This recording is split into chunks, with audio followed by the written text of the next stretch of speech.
Sleši. Jo, dobrý. Třetí soutěžící je Miss Inglewood zde. Což zahambuje i úžasně odhalující plavky. Pierre Jardin. A nákupní vozík je od Alberta. Její linie bikin byla osobně oholena Vidalem Sassunem. To je soutěžící číslo 3.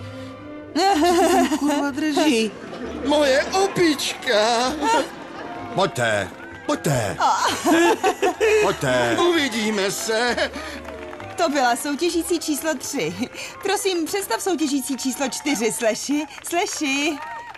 Později.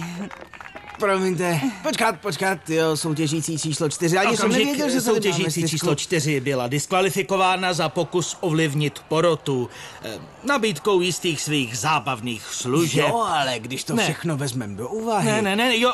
No jasně, tady, ale je to něco úplně jiného. Ukážu vám to, hele. Rozšířila fatální virus mezi proudy. To bylo pěkně úchylný. Řekni nám něco o cenách. No, počkat, podrž to. Jo. Držíš to líp než já. Tak jo, dobře. Dobrý, druhá v pořadí dostane ubytování s plnou penzí v hotelu u Ala, kde je vždycky volný místo. Al vás přivítá smíchem, až se tam dostavíte. Bude to víno a večeře v hotelové zahradní restauraci, kde mají vynikající kočičáky.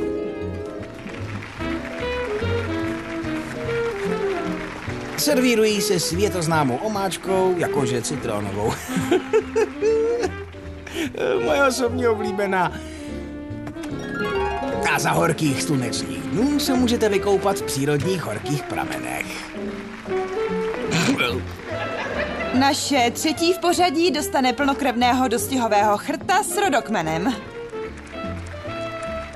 To je další toulavej pes se svým vlastním polštářkem na zadku.